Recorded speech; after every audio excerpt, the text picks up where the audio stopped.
Now, welcome to the next speakers. Yeah, we come. France, Stanislav, and Aurélie. I just want to add something that is very important for between the results and for girls and boys, because you must know that in the grade 4, in teams results, the girls have the same result than boys. And even in some countries, girls have better results than boys. So what happens between the grade 4 and PISA at 15?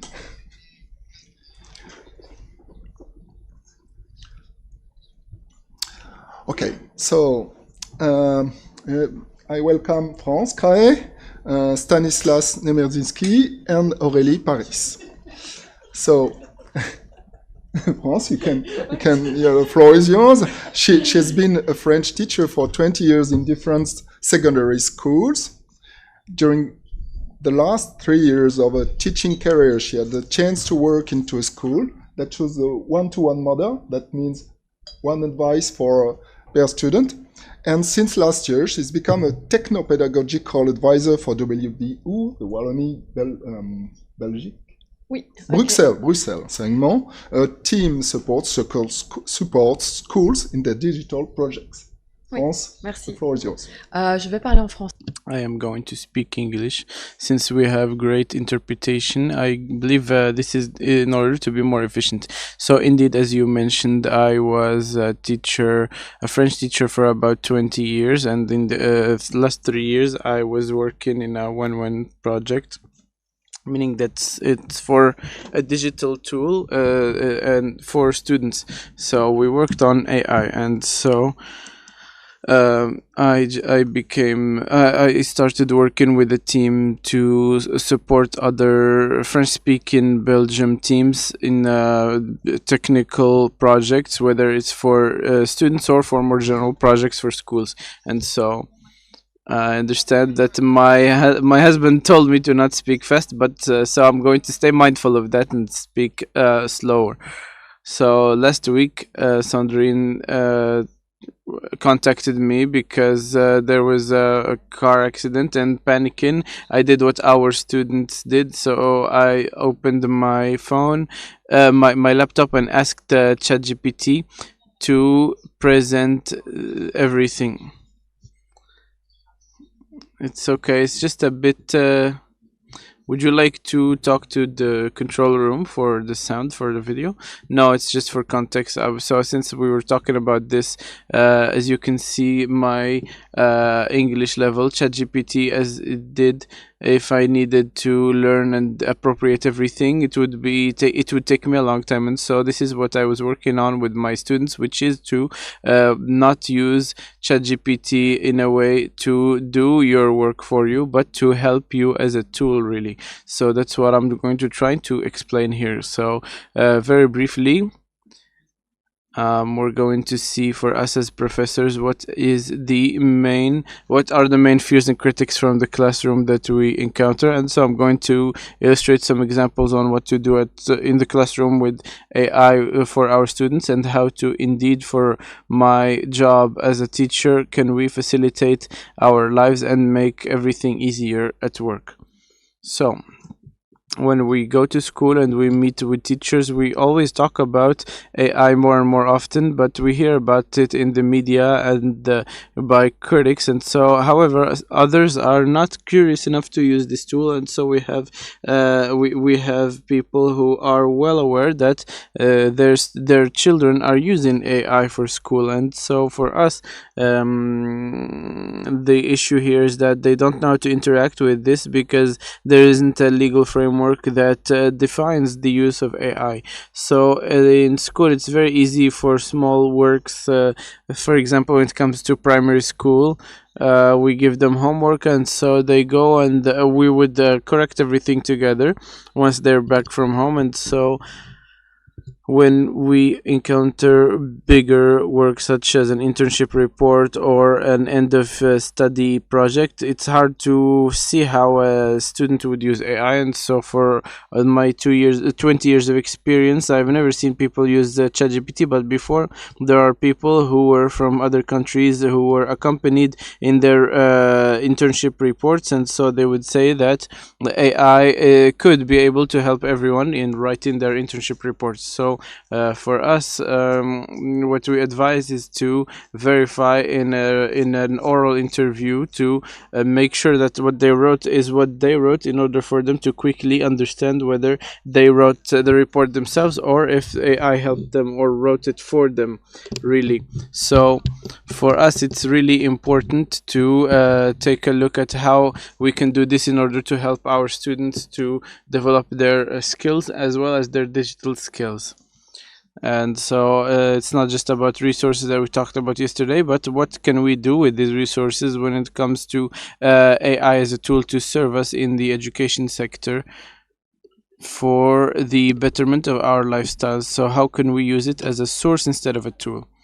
Afterwards, the conversation we will have is to reassure the professors, saying that AI has always been around, and so in your car you are told that you are going at a certain, you're supposed to respect a certain speed limit, for example.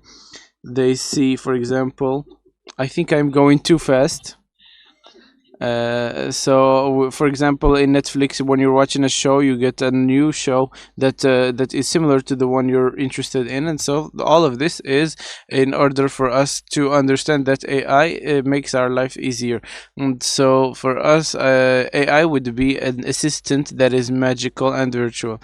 I'm not sure if you've heard of this, but Ditchcom is a European legal text in order to train tomorrow's citizens, for the citizens and not just consumers. And so a citizen for tomorrow, for us as as an education as education professionals, we need to understand that we need to train citizens who would trust the use of digital services, who would help them keep their critical spirits, and so this is in order for them to stay as responsible users, meaning that as we talked about yesterday, I believe that we are well aware that these are machines, but I'm not sure if our children who will grow up will understand whether they are interacting with a machine or a human.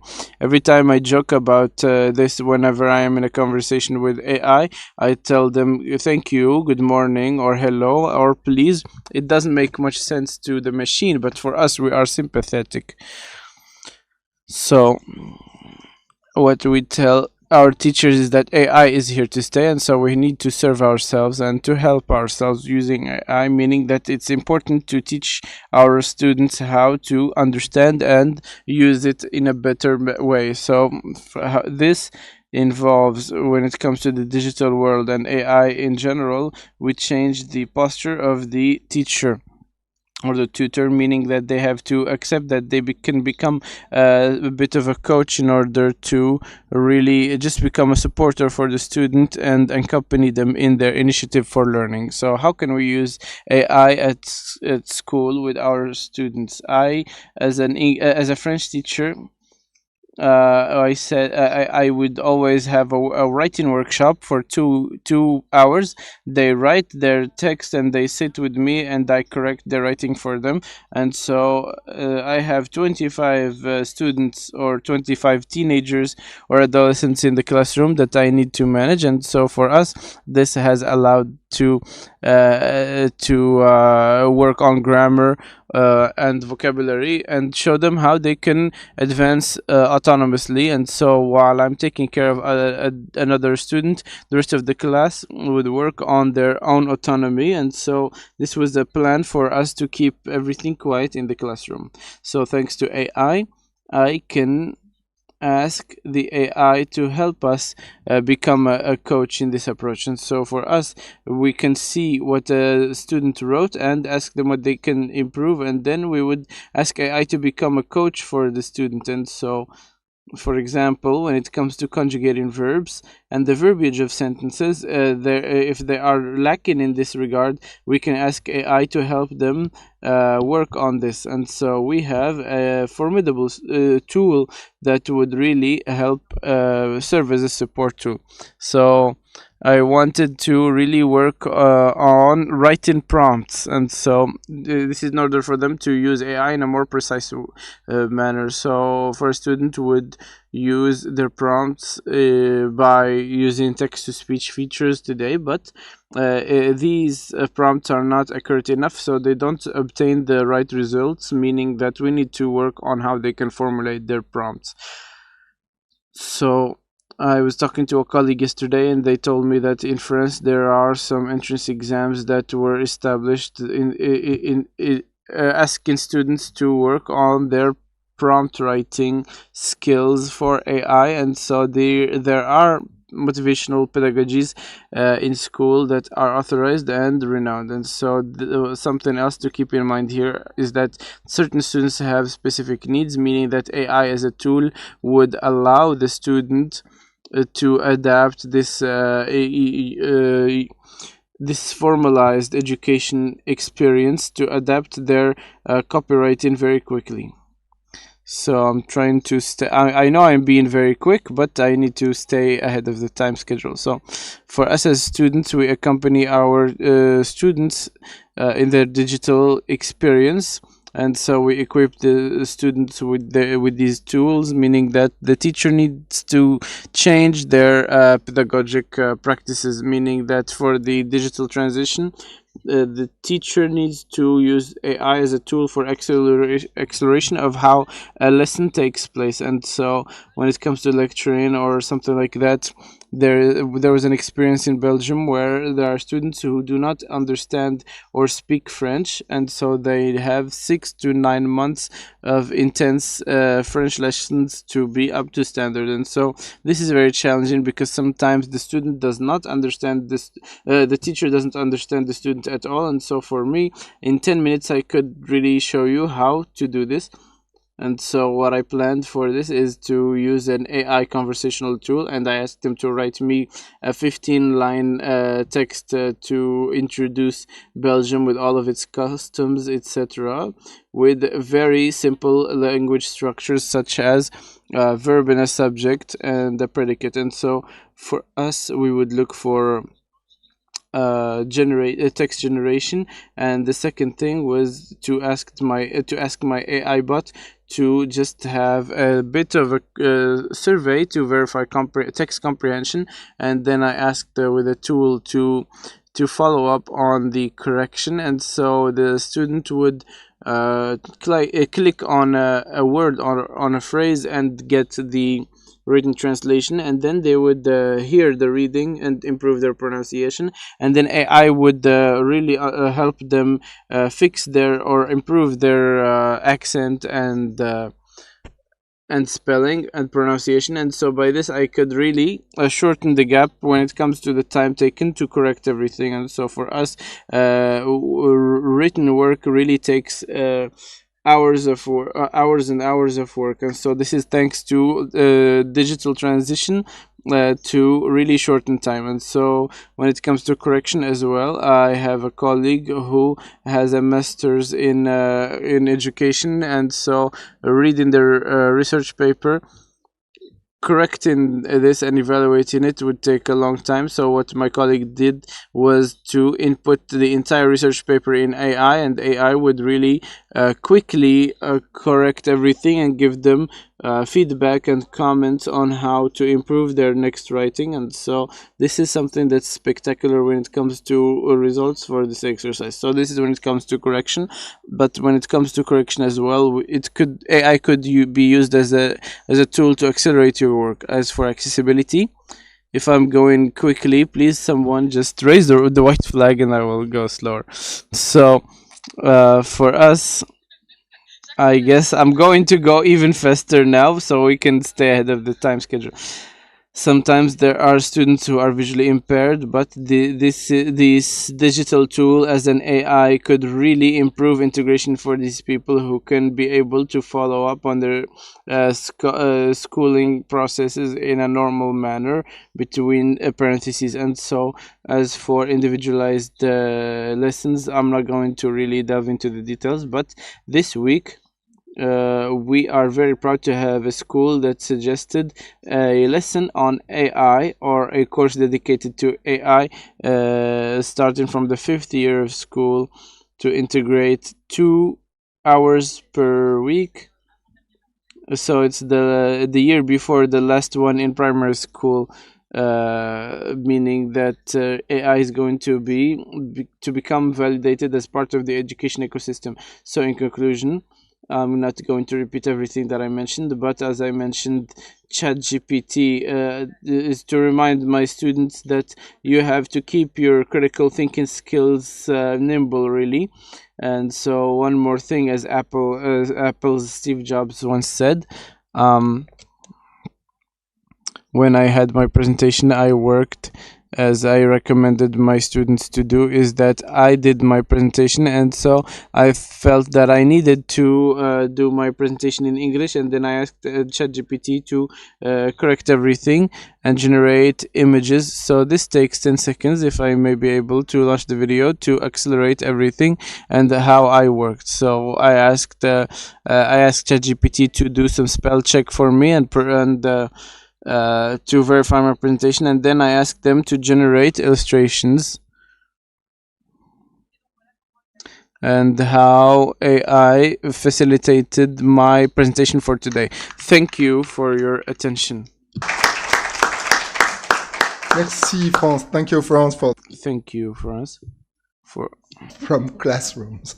So now the floor is to Stanislav Nemerzitski. He has an academic background as a Master of Science in Psychology and PhD in Educational Sciences from Tallinn University. And his research interest lies in creative thinking, creativity, and motivation in educational settings. All right, I will put my timer on so that I'm staying exactly within 15 minutes. Okay, so hello everyone. I'm very nervous giving a speech here. It's my first time with UNEC and in Rabat, and it's been a pleasure. And as I'm, let's say, novice UNIC and Estonian Educational Council member, I have an honor to present to all the distinguished guests here. But I will do my best to make some jokes, maybe to to release the pressure. So the topic, the idea that that I formulated as my presentation is how does the IE, or the edutech, educational technology, change the role and importance of the teachers now and later on. And then today in the morning I realized that actually everything has been said already, so it's kind of a little recap of what I'm trying to say, and I will use a small theoretical approach or theoretical framework developed by my great colleagues from Tallinn University. One of them, Maria, is sitting there, so if I'm mistaken somewhere, please be gentle on me.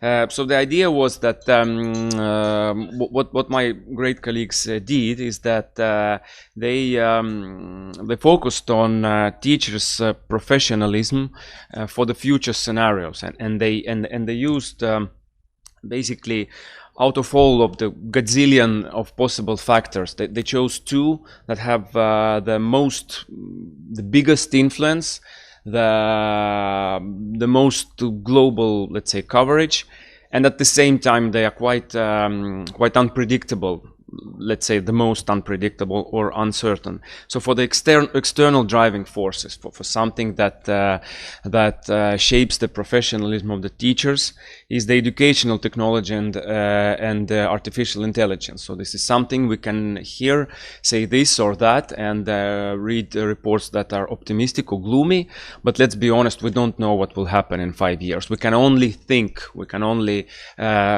project based on our learnings from the past, but we don't know yet what will come. And as for the internal driving forces, so something that characterizes the teacher profession or teachers as a unique class or unique segment of the society, out of all of these also many factors, the paths for entering teacher's profession was chosen, and it's basically a continuum of two different let's say ways how people, younger or more seasoned, enter the profession. One is more let's say the closed one, based on the formal education, on formal preparation of the teachers, and the second one is open, so basically everyone who can and feels that teaching profession is for him or her, and has a little bit knowledge of how to deal with little monsters, they are welcome to the school. And based on that, the model, the drawing is mine. This is why it's so ugly. So the authors made it much prettier in the publication.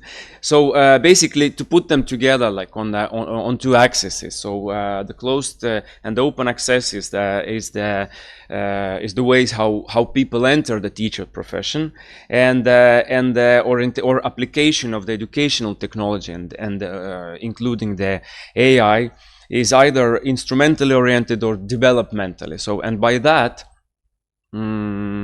basically it's the idea that if you lean towards instrumental orientation, it's something that we and actually I think it's quite tempting to use to describe the use of AI when we talk about it in the classroom. So it's something that will make teachers' life easier. We use it for some specific tasks, and that's the idea. So you use it as an operational tool to solve some particular problems, maybe driven by free market or labor market or some let's be honest, technology companies who produce these or that tools. So this is more focused on some specific problems, whereas developmental orientation is something which enables teachers and professionals and families, because very often we exclude families and homes from the discussions of what is going on in education. We kind of tend to this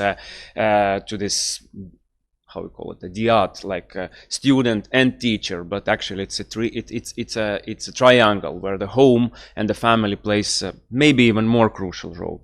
So the developmental orientation is something that that means the teacher approaches not only the particular problem, but actually they are leaning towards holistic, let's use that word, holistic development of technology use. So it's something that we not only develop in the classroom, but we also help to develop ourselves. We learn more, we want to find out what it's like and how we can use it and how can we achieve a complex results of that. And based on this, how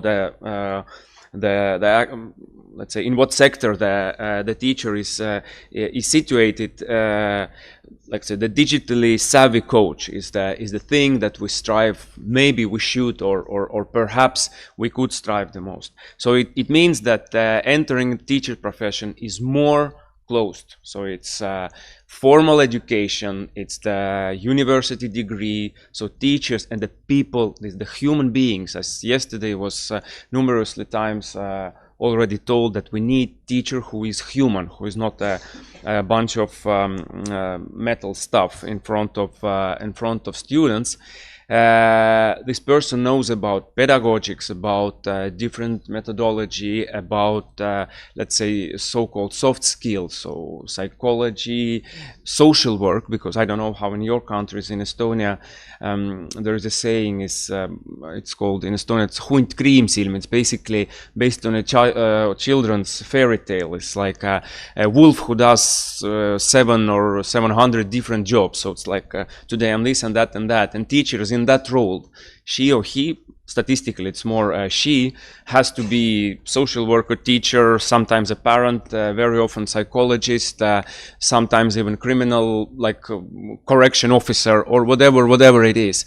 And that means that a computer or technology cannot replace that. It has to be taught, it has to be practiced, and so on. And at the same time, this digitally savvy coach looks and sees the technology as a part of life, not to solve some particular small questions, but look at it a bit broader, and also develops an ability to critically review the use of technology. As today's keynote speaker, key speaker told, that sometimes the least advanced technology, or let's say not the most advanced technology, can give us much more, much better results. So this is the way that this type of teacher in the future could and should approach the technology. So we will always weigh what is more important, the results or the technology that we use.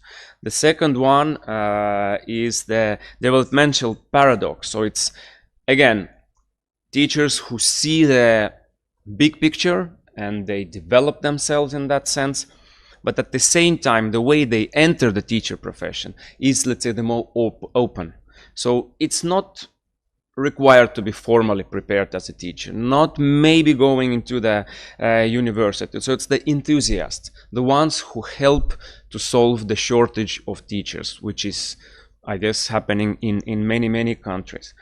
And educational experts work with tech creators, and at some point it may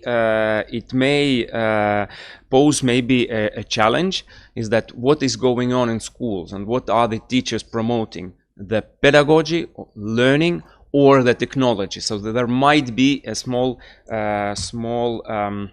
it's not fight, but some small, like dilemma there, yeah, small, like misunderstanding of what we are doing because of the lack of knowledge. The instructor in super tech is the one that basically, you have a problem, here is the solution. It's basically like a pharmacist. So it's so you have problem with presentation, here is the tool. You don't know how to write it, ChatGPT will help you. But it means that in professional terms, these people are highly educated. And the last one, and perhaps the last one is always the last one. It's the behaviorist, so-called work biter. So it's, again, we have to keep in mind that this is something that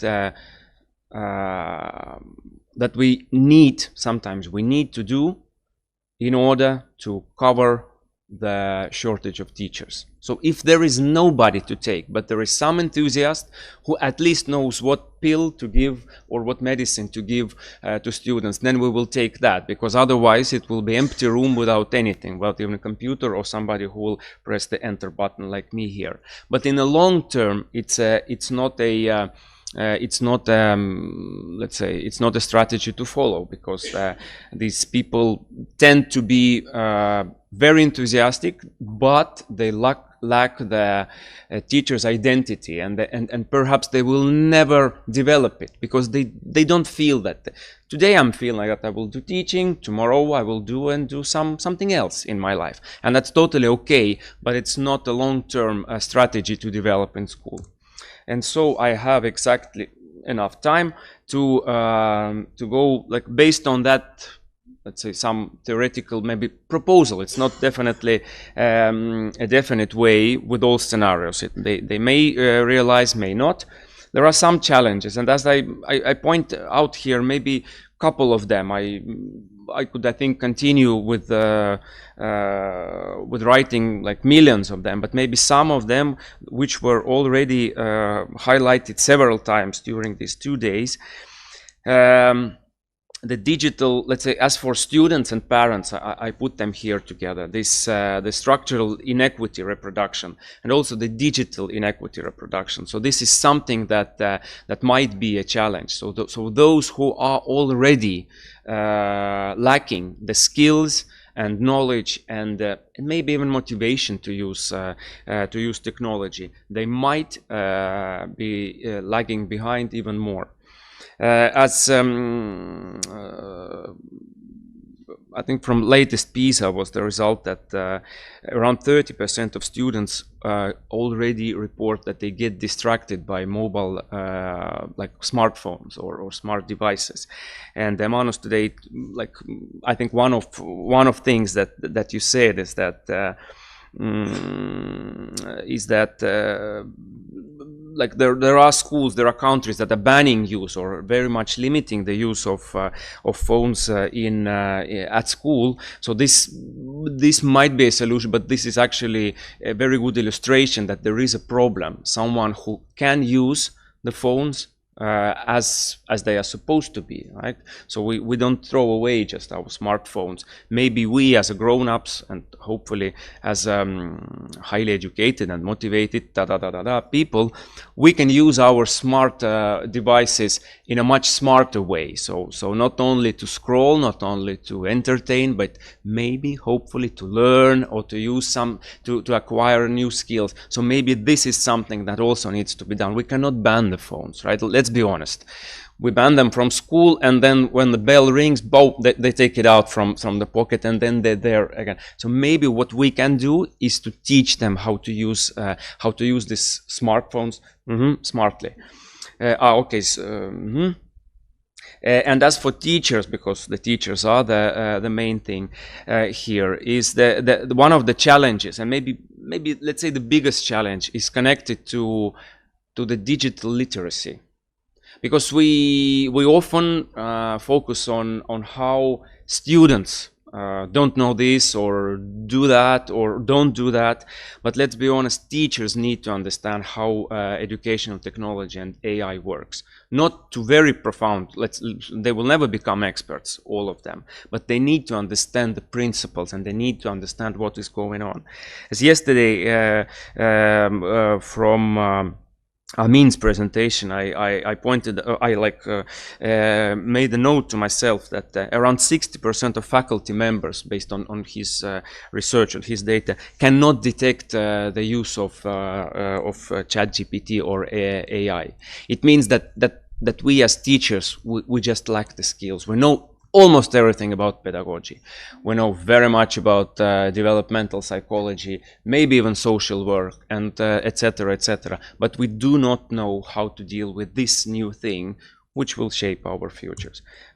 And as for opportunities, because yeah, it is gloomy, but it's also optimistic stuff, you know. So as for students and maybe for schools, so it's the use of technology integrally or as a complex thing, as something that doesn't solve one problem, that can be used as an assistant, as a help, as a guidance. Yesterday, Hein told a very good idea that we should bring the tech assistants into the classrooms, so that then we can combine the best of human teacher with his or her knowledge and empathy and emphasis on the soft skills and noticing every child, so no one's left behind from one side, and somebody who will help him or her to guide through the digital jungle. And I will finish it up with the opportunities for teachers. Is that well, maybe ironically or paradoxically, the use of artificial intelligence or educational technology might help to focus to focus more on the emotional and psychological support. So if we understand how technology works, then we can understand and help it, and help students to solve some, let's say, instrumental operational things.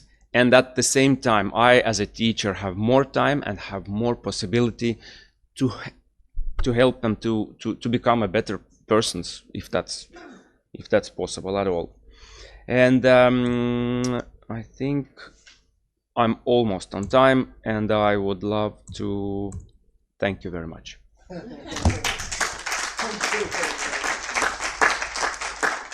Thank you very much, Stanislav, for merci beaucoup. Aurélie, floor is yours. So I'm very happy to welcome Aurélie. She's one of my colleagues, and she is a project manager at the Cnesco, and she has piloting project that she will present to you. Thank you for the introduction and thank you for the invitation. Today I will talk to you about AI40, which means artificial intelligence for and by teachers. It was a project, it was an Erasmus project financed by the European Commission to support the use of AI in the classroom. It started in 2021 as a pioneer project with the goal of creating a professional learning pathway that promotes the meaningful use of AI resources in the classroom. Another goal was also to gather data about teachers' attitude towards AI, as there was little to no data at the time on this topic, and to see whether a professional learning pathway would change teachers' attitude towards AI. And the evaluation that was conducted of the professional learning pathway was meant to guide public policies. Participants were teachers of mathematics, science and modern languages, teaching with students aged 15 to 17. The experiment was conducted in the school year 2022 to 2023 with a total of a little bit more than 1,000 teachers from 322 schools in 5 countries. The 5 countries were France, Italy, Ireland, Luxembourg and Slovenia. And the professional learning pathway that was built for the project included a MOOC, an open textbook, webinars, and in some countries face-to-face sessions as well. So the Cnesco was the coordinator of the evaluation of the project, and I will now present the evaluation results, which shed light on the state of teachers' knowledge, perception and use of AI in the 5 countries at the beginning of the experiment, and then the impact of providing a professional learning pathways to them on these knowledge, perceptions and use of AI. The evaluation took on a comprehensive approach, so we were also able to identify factors that could influence the successes or challenges of the interventions and possible adjustment that could be made based on teachers and school leaders' insights. So the evaluation method that was used was the randomized controlled trial, which means that we compared between a group of teachers who received the training and a group of teachers who did not. We used a variety of evaluation instruments, surveys and interviews, but also we had another partner, the lawyer, who measured digital traces on the MOOC in order to assess how teachers were interacting with its content. The evaluation was not limited to teachers. We also surveyed the school leaders and the students to better understand the school context, and we also conducted interviews with school leaders. To assess these 3 outcomes, perception, use and knowledge, we designed a theoretical framework and quantifiable outcomes based on existing research on digital technologies, AI and professional learning. So here you can see the sample and the main characteristic of the sample.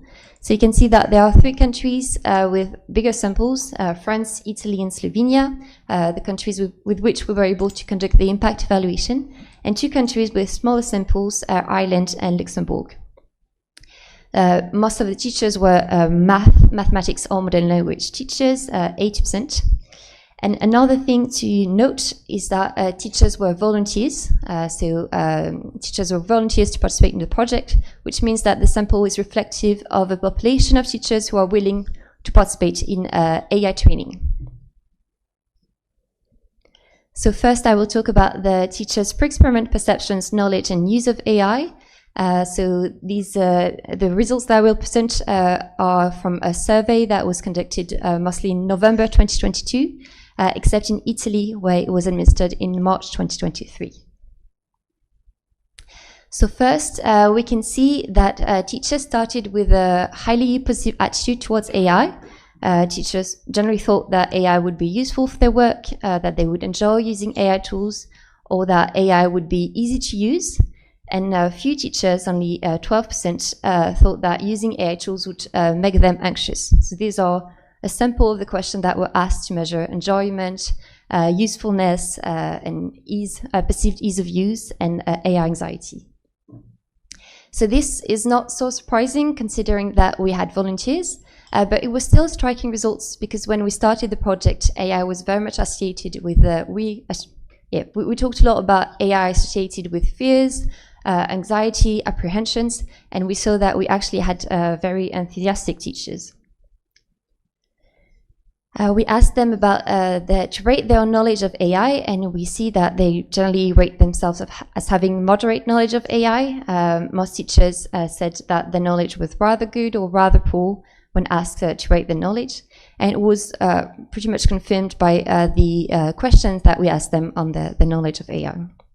However, something striking was that at the beginning of the project, we asked them if they could give an example of an AI tool that could be used for an educational purpose. And we see that almost half of the teachers say that they couldn't, which indicates that they did not have a very, despite their enthusiasm, they did not have a very concrete view of the tools that they could use and that existed. And we also see that the use of AI tools was limited. In France and Italy, almost half of the teachers said that they never use AI tools for education. It's a bit lower in Slovenia, Ireland and Luxembourg. And Slovenia, 29% of teachers said that they had never used an AI tool for education. And this could be partly explained because of photomath. We saw that there was a higher proportion of teachers who indicated, of Slovenian teachers who indicated using photomath. It's also important to note that teachers also used other tools that are not necessarily made for education. So, for example, 58% of language teachers used machine translators, indicating using machine translator for the job. Now, moving on to the evaluation of the professional learning pathways. So first, on the satisfaction, teachers were rather satisfied with the professional learning pathways with each element. We see some variations which are interesting because we also asked teachers why they were satisfied or why they were dissatisfied, and we see that depending on how the experiment was conducted, on the type of, on the format, they had higher satisfaction or lower satisfaction. For example, in the webinars, we saw that teachers appreciated their webinars more when they were conducted in smaller groups with more interactions and on more concrete topics. Some of the reasons why the teacher was satisfied was because of the quality of the content, the expertise and responsiveness of the pedagogical team. They particularly appreciated when there were peer-to-peer interactions, and they liked the blended learning format. In Italy, it was not blended learning, but it was still interactive webinars and a mix of interactive webinars and online resources, and this was also appreciated. We see that one of the things that succeeded in the intervention was that they gained knowledge about AI, and that was one of the main reasons why they appreciated the training. We see that there was an impact on almost all indicators. So after the training, teachers had more knowledge about how AI works. They were more familiar with AI technologies. They were more able to identify AI tools as AI. And even in Ireland and Luxembourg, we were not able to conduct the impact evaluation, but we saw similar trends. However, knowledge about AI was only one of the expectations. They also expected to receive concrete help to use AI tools. And we saw that teachers generally wanted more concrete help to use AI tools. And we have the example of this teacher who mentions that he would have liked, for example, to have been told in the second year when dealing with vectors, we can do this and that with the help of AI. So they wanted something very concrete about how to use AI in the classroom. And we see that the impact on use was limited. In Italy, there was an impact on use of AI, but in France and Slovenia, it depended on their level of self-efficacy for integrating the technology. In France, it was only teachers with higher self-efficacy for integrating technology who had an increase in the use of Quick and VitaScience. Quick are two AI tools. That was for the first one. Quick is an AI tool for personalized learning in mathematics. And it was teachers in the project were given free access to that tool in France. And VitaScience is a tool that they tested during the training. In Slovenia, it was teachers with lower self-efficacy who had an impact on their use of AI, and also teachers' intentions to use increased in Slovenia. We see that for no teacher, there was in no country did we see an impact on frequent use of AI, so it seemed like the training was not enough to really integrate AI into their teaching practices. And one of the main barriers that was reported by teachers to use AI in class was the access to AI tools, which is something that we talked about yesterday. AI tools are not always free. There are often license fees. And even tools that are free, they're not always compliant with GDPR. And in France, we had that issue where a lot of teachers were explicitly told by their hierarchy not to use ChatGPT because of GDPR issues. And even when they were free GDPR compliance, they're not always adapted to the teacher's specific grade level or specific subjects. And we had especially feedback from teachers in vocational schools who said that Quick was not adapted to their specific needs. Before concluding, I wanted to say a few words about school leaders and students. So we see that there are some difference, and these results were taken at the end of the school year. We see that there are some difference with school leaders' vision and the school context between the different samples. For example, in France, integrating AI in the school was a priority for 14% of the school leaders surveyed. While in Italy, it was 64%. So we see that they were in very different contexts. In general, their priority was not shared, even in those countries, with a higher agreement with integrating AI in the school as a priority. Only about 1/4 of schools where teachers, where school leaders considered that integrating in AI was a priority for most teachers in the school. There's also a difference in the school committee. Yeah, so I'm almost finished. There's also a difference in the presence of school committees. We see that in some countries there were more often school committees than others. And finally, on students, here's just to focus on students' awareness of AI. We saw that most students generally said that they knew at least a little what AI was. And we also asked them about their awareness of certain ethical issues. And we see that they were more aware of some ethical issues than others. So, for example, data security was the issue they were the most aware of, while discrimination perpetrated by AI tools were only 30% of students said that they were aware of that issue. So to summarize, we saw that at the beginning of the experiment, teachers started with a positive attitude towards AI. They had a moderate knowledge of AI and limited use of AI tools for education. The impact studies show that there was an impact on their knowledge of AI, but little to no impact on their perceptions and a very limited impact on AI use. Feedback from participants indicated that there was a high level of satisfaction with each part of the professional learning pathways, but a demand for more practical aspects, and that limited access to a tool was a big hindrance in the project for teachers to use AI. And the results were published in a report on the AI40 website. So if you want to know more, all the results are online. Thank you.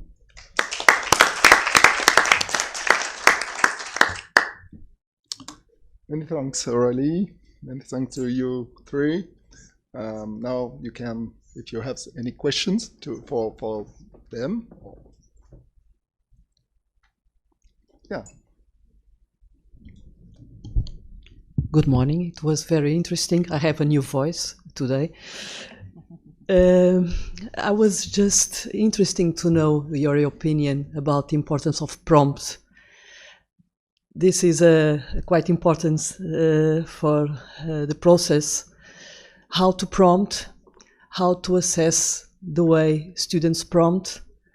Isn't it a good strategy to make some assessment how they prompt and how they validate sources? What's your opinion? Yes.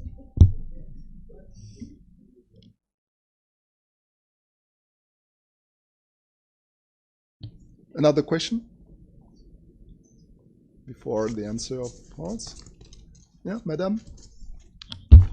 Oui, merci beaucoup. C'était vraiment très intéressant. J'ai une question à Aurélie. Est-ce que les 12% concernant les réticents, vous avez dit que 12% étaient réticents. 12% A une relation avec l'âge. Est-ce que 12% are apprehensive here. Are those the oldest? Merci. Une dernière avant de... One last one before giving the floor to our speaker. TAS. This question. Are students or learners saying that this is good, or do they not want it, or are they reacting to it somehow on how it's going to work in schools? Because I'm not under the impression that they appreciate the use of AI by teachers and that it's helpful for them as a tool to learn, or if it's even helpful for them. So the requirement here is to help them, and things are different to them. So for students, what do you think is their opinion on this? I suggest that France can answer the first question, and then we move on to the second one, and then we would share a collective response to the third question. Thank you. Well, prompt writing for programs in Belgium, we have a skill about procedure explicitation, meaning that the student needs to learn how to express what they want to do in a detailed manner. So how do we practice prompt writing? It's by trial and error, and so this is done through a digital tool, so it's not very complicated. We would have computers in classrooms where they can dictate to the writer on the chalkboard a raw answer, and so they would have to make an answer, and so they would need to highlight it as well, or underline it. So they have to be more accurate in their prompt for the one who is with the chalk at the board underlining the answer. So for them, in order to obtain an answer, writing a prompt that is inaccurate or incorrect, the machine is not going to answer with what they were expecting. So what's good here is, when it comes to prompt writing, we need to solicit a collaboration between students, and so if each student was faced with a monitor, it would really make everything more individual, and I don't appreciate that. So for us, we need to work together and think collectively. So I believe that I discovered something this week that I'm not sure if you know about, but students would imagine, for example, Napoleon trying to land on the moon with an Apple Watch, and so they would need to write this prompt for the AI and expect the exact result they need AI to visualize for them. And so this is something that I'm working on, and I hope that this answers your question. Thank you. Thank you, France. Aurélie, I think you can answer the second question. Yes, so these are people who sense anxiety, and so this is when it comes to using AI to reduce anxiety at work. And so we don't have this accorded with age groups, but for us our sampling was for seasoned teachers, meaning that it's not just for younger or older teachers, but teachers who have expertise using AI. And so the older they are, the less they are prone to use digital technologies, meaning that for the start of the teachers' careers, they would go looking for technologies that are more digital. So I also have an answer to this first question, but when it comes to students' attitude, we asked these same questions to students, and so we received shared responses where the impression is that their attitude is not exactly formed yet. They don't know whether AI is good or bad for them, and the trend isn't really pro or against AI, and so it's really hard to interpret the responses at this point. I would like to give the floor to Stanislav to remind that the project is really just a fruit of the advent of ChatGPT, and so sometimes there are moments such as this one where there might be differences of appreciation from the students and teachers on this element. Stanislav, if you'd like to answer.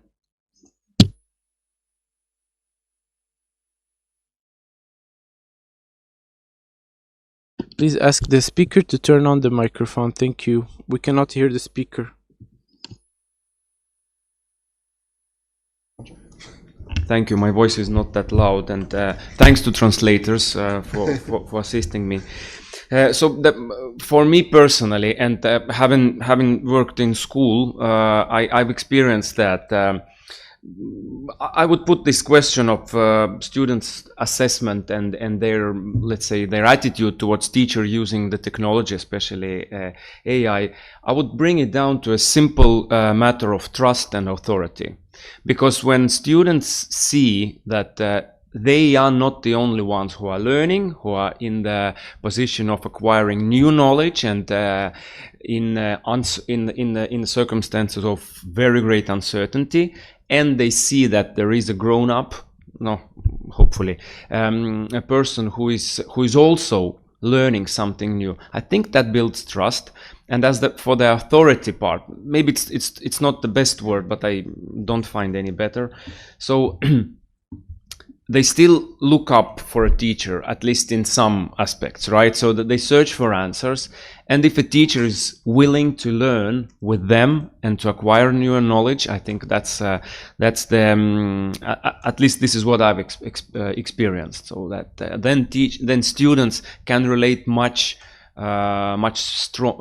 much stronger sense, and they will accept the things that teachers say or don't say with bigger respect. I would put it that way. It's very subjective, but kind of feels like that. Thank you very much, Stanislas.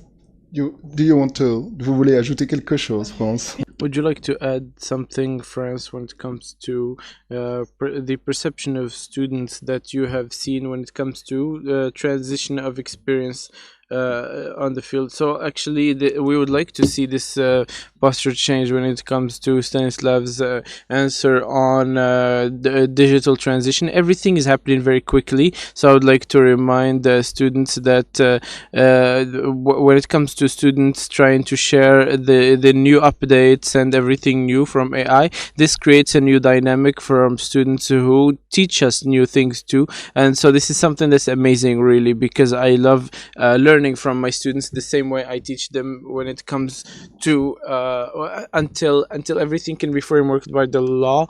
And this is how we can learn to do things together, and I am here to support everyone in this initiative. Thank you. Merci. Thank you. I would like to probably add my own comments and questions as well. I believe that your three presentations have widely answered the question to teaching practices and the professional development of tutors and teachers in general. And so this is when it comes to justifying these practical changes. So we are now taking upon a new procedure that is new and very quick. And so when it comes to AI4T, and the literature review is giving us new data to reaffirm that AI can bring about drastic positive changements to our students. So when it comes to the digital use, we are used to asking 3 questions for a long time now. When it comes to 3 questions that each teacher could ask themselves concerning the learner's experience in education. So meaning that, can the digital world help me do better thanks to the digital features, and how can we do things faster, and how? And the third question is, can I do something new that I wasn't able to do before, something that improves the learning experience for my students? So we have a few pointers from France, and then a few general strategic answers that we can learn from Mr. Stanislav and Aurélie as well. However, we can also see that we can also be able to find answers to these questions by staying aware of the limits and risks, where the issue wasn't really discussed much, but this is something that's fundamental to our society, about socialization and collection or individualization of our students, meaning that for our teachers, this is something that was mentioned yesterday from our dear professor who presented yesterday morning, Mr. Galab, about how students are becoming more and more intelligent and hyper competent. So I would like to approach this injunction with the current situation with the sustainability of teaching around the world. So we are faced with a bit of a paradox between the actual evolution of the digital world and the necessity to improve the competencies of teachers for our countries. So my question that is going to not be very original, but the question is, what is one piece of advice that, or many pieces of advice, could you give when it comes to our political decision makers, as well as policy makers, as well as trainers and teachers, since we talked about changing practices and postures? I think that this is something that was related to teachers who are not really inclined to use AI. So this is all a bit of a factor as well when it comes to the inevitability of accepting this change, as well as the establishment chains who undoubtedly can give us key elements to dynamize and valorize these changes. Difficult question, because teacher shortage is, of course, not a very well defined concept globally, but even in high income countries where we know that this now has come to the forefront of the policy debate. What is it that we really mean? One perhaps interpretation of teacher shortage is that digital transformation and the needs of teaching in the classroom is one more of those, I think as you described it, that wolf with the 700 tasks, right? One more or several more of these tasks. So that adds another set of competencies to an already quite stretched profession. So maybe that's quite a flat way of looking at it. I think the other thing that I was quite interested, because I have seen my children use Quick in the classroom, so an application that, as far as I understand, helps things do faster. I think that's perhaps the right definition. I'm not necessarily sure if it helps you do it better, but I would be actually interested to ask that question. It helps do things faster. It looks great when you see your children kind of going through the question. But then what's the role of the teacher after that? Does it change or not? And I guess it doesn't, because still they have to go through the steps in order for the students to be able to use that tool to their benefit. And if we have challenges of attracting teachers to the profession, that doesn't change. I mean, we still have to contend with that challenge. And I suspect the main source, but I think that's an open debate for all of you, given your different contexts, the challenge of teacher shortages has more to do with the increasing workloads, challenge and pain of dealing with the bazaar, I think you called it earlier, what's happening in the classroom and in the courtyard in the school, which is ever more complicated. And again, technology does not really have an answer to these increasing challenges of being a teacher in a society like ours.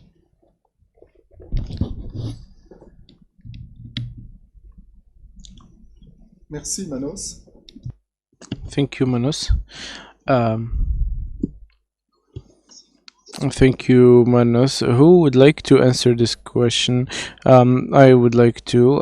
When it comes to teachers, can the digital help us do things better and faster? I believe that we wouldn't do it better, but it's different a bit, because every time we ask our teachers in a digital project that the idea is to not have a computer to finish a PDF, but the idea is to have the digital world become more interesting when it comes to added value, and when it allows to do things differently and better.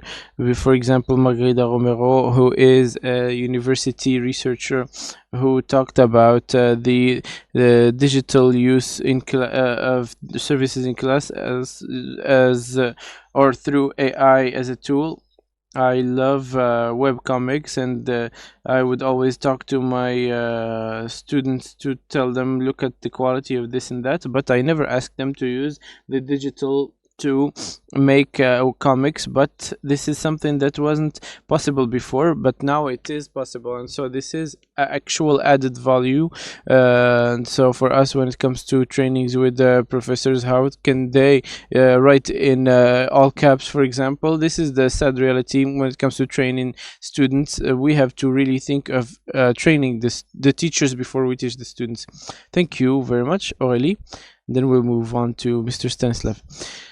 Yes, indeed. When it comes to the question of teachers who need to become more and more competent, when it comes to interviews for teachers, this question is always raised around, and so this is as for asking to receive support from the authorities when it comes to selecting the tools they would need in class. So for this profession, it would make it a bit more complicated to become more able and aware of using AI and how to use ChatGPT in a better way and how it works, etc. So we are asking too much of them, and so if there is support from the authorities to help them use these tools in class, it would also be able to have an ethical and legal framework to support them in this regard.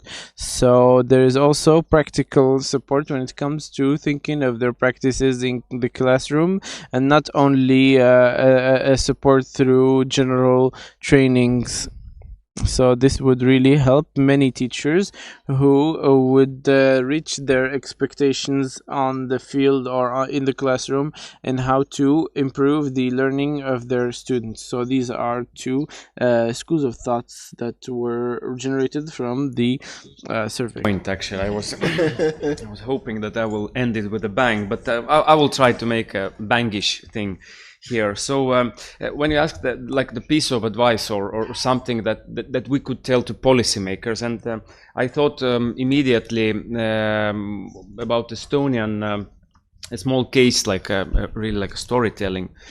I've been lately to courses about storytelling, so now I'm practicing it. So some 10-15 years ago, we experienced let's say, I would say a huge reform on vocational education in Estonia. So from the Soviet times, it's been always with a really bad reputation. So who went into vocational educations? These were like the the least fortunate youngsters. So, and that at some point it became a major thing. So it became very, no, let's say popular, but it became really a choice for young people to make. So it became something of a lot of money, a lot of investments, a lot of teachers, a lot of digital transformation there. And that point, and why it happened, is because the state took the leading role. So what I would say is that maybe here we also need that the state takes a leading role in implementing technology in the classroom. So it's not up to, let's say, councils or NGOs or enthusiasts or teachers or principals, that it has to be state who drives this reform. Because as with all the reforms in one particular society or country, it has to be state initiated in order to become like a, I don't know, order or a law or a success story. So that maybe would be it. We have million, trillion, gazillion bytes of information and data available. So I guess it's matter of willingness and hard choices that policymakers have to make. And I think that would be my 5 cents. Thank you. Merci beaucoup à tous les. Thank you very much to all panelists for the time you have taken to prepare your presentations, and thank you for asking your own questions. And I believe that this is time to move to the closing statement. So I'd like to give the floor to the President of the Higher Council of Morocco, Mr. Maki, and then the President of the UNIC, Miriam. And before we get to that, I think that we have a few words from Tas. Brief words. On va partir quand ça sera fini. Merci pour la possibilité. Thank you. I would like to say a few words on behalf of the participants. So, for others, I am a man who has a bit 38 years old, 38 years of going around, participating in conferences and all other different various events. However, here I have felt a special thing, something that I would like to be grateful for and express my many thanks and appreciations. This place was perfect. People were really very, very human and humanitarian. It's not just because of AI.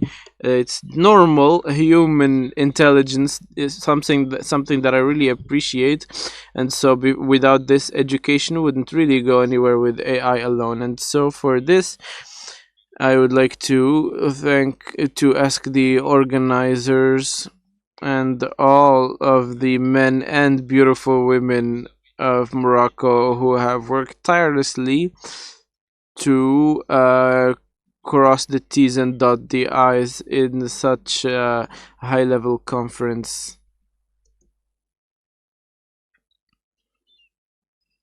When it comes to in terms of organization. So this is because I was part of the organizers in a few conferences and other events, and I understand that lots and lots of minute details are very important, such as when they are piling up on one another. And so all of these sound steps are good, and it leads to perfection, and it was perfect here. By that, I would like to thank all of you.